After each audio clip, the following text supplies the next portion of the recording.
ওরে ওরে মোবাইল রে, ওরে ওরে আমার মোবাইল, সময় মতো আসতি না।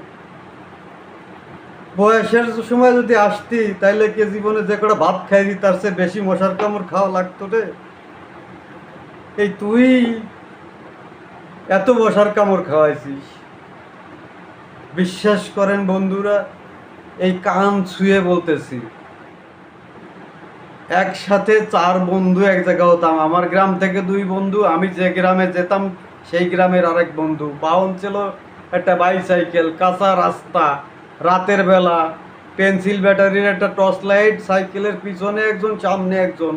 ওই গ্রামে গিয়ে আরেক বন্ধুরই খুঁজে নিতে হতো। এই 3 জনে পাহারা দিত। আর আমি যাইয়া ওই যে জালনা দেখতেছেন, ওই জালনায় সিগনেচার করা কাগজ ফেলাতাম।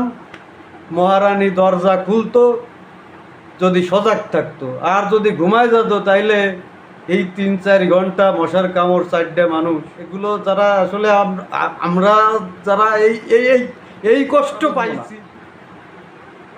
3-4 ঘন্টা পরে মহারানী দরজা খুলছে, অল্প একটু প্রেম করার সুযোগ পাইছি বন্ধুরা, কি বলবো।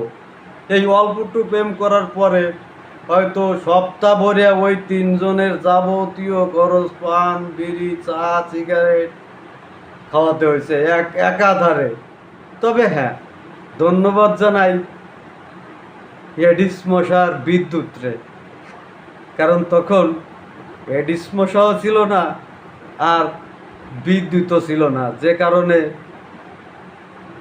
বেঁচে গেছি বা এখনো আপনাদের সামনে কথা বলতেছি। ধন্যবাদ, ভালো থাকবেন সবাই।